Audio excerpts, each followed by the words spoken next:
welcome back to Troubleshooting Agile. Hi there, Jeffrey. Hi, Squirrel. So I might have to duck this week because I hear you want to talk about verbal Aikido, whatever that is. Why don't you tell our listeners what you're talking about?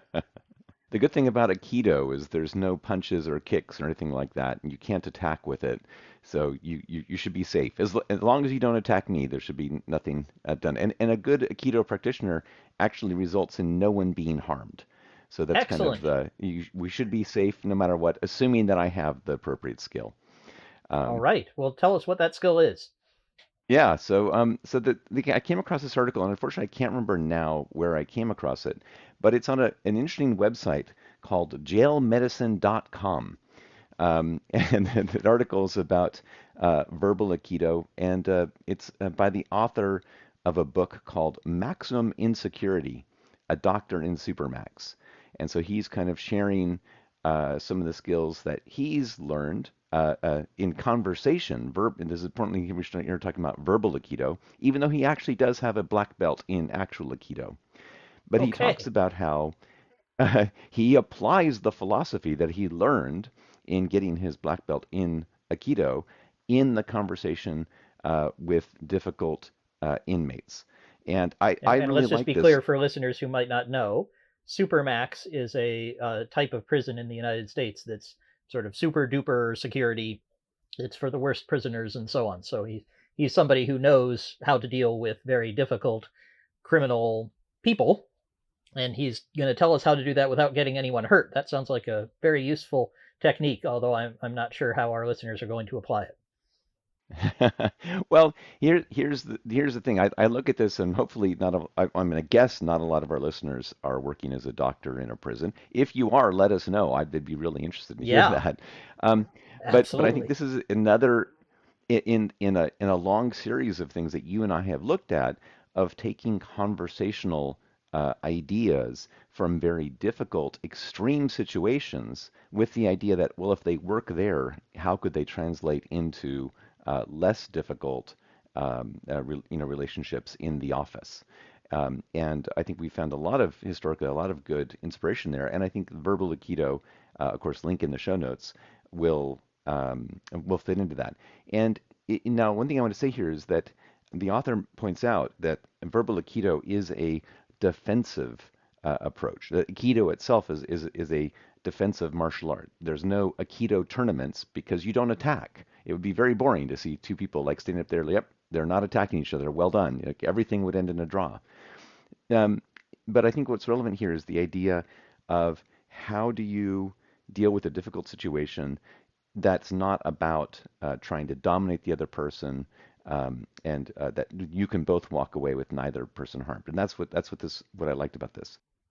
Fascinating. Well, the doctor in a prison, I hadn't really thought about this, but the doctor in a prison is kind of walking a fine line because you've got criminals, you've got people who are very bad folks who you do not want to walk all over you. But on the other hand, you have to help them. So I can That's see right. where some form of interaction that's positive could be helpful. And our listeners probably encounter this with, say, bosses or peers or people in marketing who don't work for them. You can't dominate them, but man, you sure do want to have a successful collaboration with them. So how's this person do it? That's right.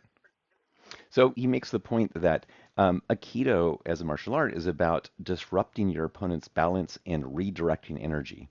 So the question here then is, in a difficult conversation where someone is trying to manipulate you, pressure you, get you to do something you don't want to do, how do you do that? And what he does in the example dialogue he gives, and he's talking about someone who's trying to essentially manipulate him to get medicine, get pain medication.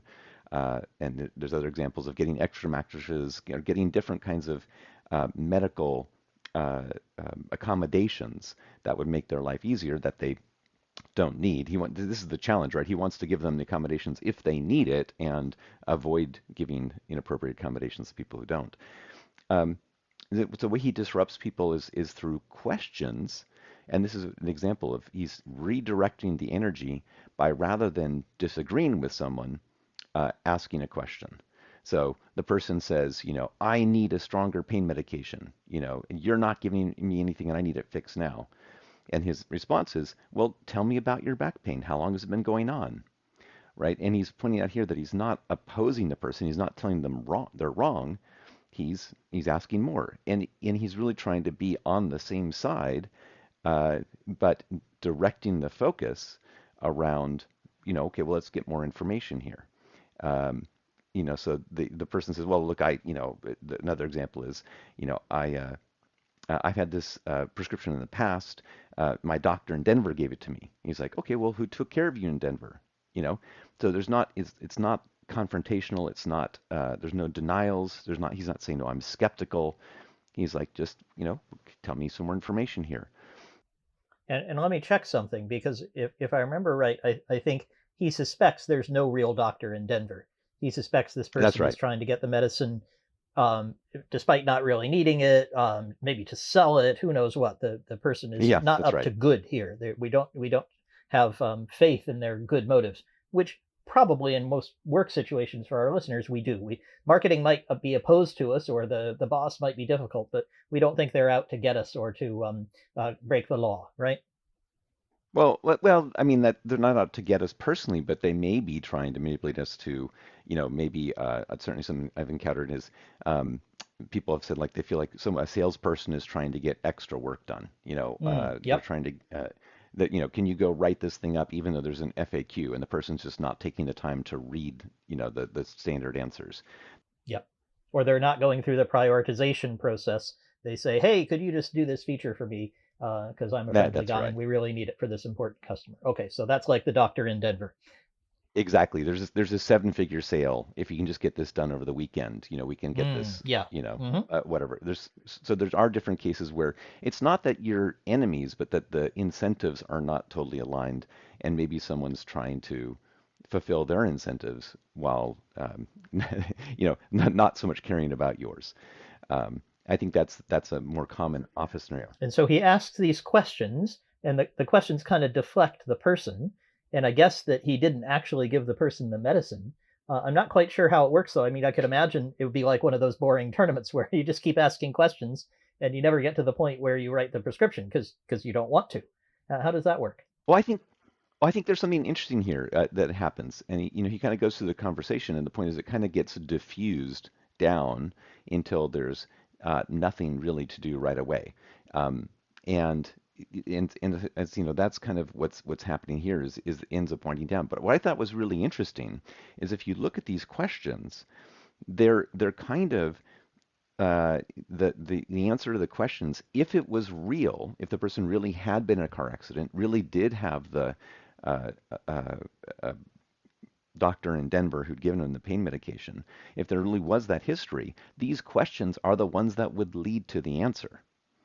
So there's an element of sort of postponing the decision while getting the answer, and so it would actually, in the situation where the person has a legitimate issue, would lead to the right outcome. But in Which the would be moment, giving in the the person initial, extra pain medicine, because you could phone the doctor in that's right. Denver who might actually exist and might say, "Yeah, oh my God, you're not giving it. This could be dangerous. Give him the medicine right now." And you'd want to do that, right? Because your outcome Yeah, then would be helping this person rather than help him break the law. What's very interesting to me, though, is we're big fans of sharing what's in your left hand column, for those of you who've read Agile Conversations, writing down what you said and then also what you were thinking. This person's not sharing what he's thinking. He's thinking, "Oh boy, here he comes again. He's going to try to sneak some drugs out of me." He doesn't share that. I'm interested in what you think about that.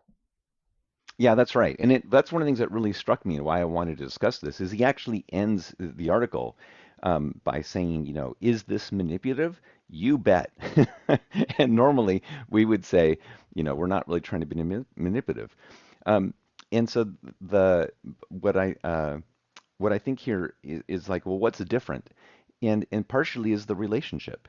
This is not. We're usually talking about two people who are colleagues and coworkers going to have a long-term relationship to hopefully make something productive. And so making an investment in building the relationship of mutual trust and respect, we expect to be a positive sum outcome. Now, I think in the Supermax prison case, that the assessment here is that that's not the situation that they're in. They're, he does have a duty of care. He wants to have a good doctor-patient relationship, but that's different than the colleague. There's some overlap in skills, but the fundamental difference here is about the long-term relationship and what you're trying to get out of it. Um, uh, and so the reason that partially also what struck with me here is the way that his use of questions are so effective and disruptive, but also manipulative. And I think that's something that um, that people who have listened to us and have applied could fall into that trap of accidentally being manipulative because they lose track of exactly what you described, the difference between their left hand and right hand column. The conversation goes so smoothly, it feels very good. You're very skillfully practicing it, but the question of is, am I being manipulative or not? And is that correct for the situation? For the person who, I think the prisoner who's trying to, get the drugs out of me, um, then having a defensive reaction where I'm controlling the situation and trying to de-escalate, then, being manipulative is a reasonable approach. And there may be times in an office where, de-escalation and manipulation might also be the right approach, but it probably shouldn't be your standard approach in your toolkit. Any thoughts on that? Yeah, it's really good that he notes that at the end and says, yes, I know I'm being manipulative and I'm using that on purpose, because what would often happen is our listeners, I suspect it certainly happened to me, ask a bunch of questions, have a very good conversation, and then reflect later and say, oh man, I never shared this. And so this person might have had a different view had I revealed my motives. This also reminds me of another example of a very similar type of interaction that we've talked about on the podcast before. A gentleman named Dr. Xavier Amador, and we'll put a link in the show notes to his material. He works with schizophrenic and otherwise reality divorced patients as a psychiatrist. And he's, of course, trying to give them medicine, which will help them get back in touch with reality. But meantime, they're telling him about the aliens on the moon sending them messages through their Yeah. glasses or whatever. And he does the same kind of thing where he asks questions. He doesn't share directly or doesn't volunteer his view on their reality disconnection, but he will share it if they ask him. If they really press him and say, do you believe me? Do you think there are aliens on the moon? He'll say, well, I got a lot of doubts about that. I haven't met the aliens on the moon, but I do know whatever happens, this medicine could help you. Let's talk about that. And he's formed a kind of on the same side collaboration that helps him to get to that outcome. So I guess that's another case where there's some manipulation happening, again, in a positive direction. But this is a dangerous sword. This is something that could easily become aggressive rather than defensive if you're not careful. Yeah, exactly. And I think that's one of the reasons I was really interested in bringing it up because it's a attractive thing that people could fall into. Having developed your conversational skills, having good metacognition during the conversation, being able to direct the energy. In some ways, like I said, he's looking for the information. He's asking for information that you could say is like, well, building the ladder of inference. He's trying to, find the common facts. And in fact, it would play out that way. But his overall framing of the conversation is one where it's sort of like the schizophrenic, like there's a need to deceive, and I think people could easily fall into that because it is effective, and so it's something that people should be aware of as a potential danger. Particularly given that lots of us have, all of us have these cognitive biases, and I can't remember the particular one I have in mind, but it's the one that basically says I'm right and everyone else is wrong. I see things accurately, and when you have that bias, you might think, well, this person must be schizophrenic or crazy or up to no good because obviously I'm right. And one of the things I can certainly suggest strongly to our listeners is that they really question if they're in this kind of situation. Have I really reflected on whether I'm actually right? Is there a way this person could be correct? Aliens on the moon? Not very likely. This person needs extra medicine for the 12th time this month? Not very likely. Marketing has a really big opportunity? Actually, could be likely. I should check that out more.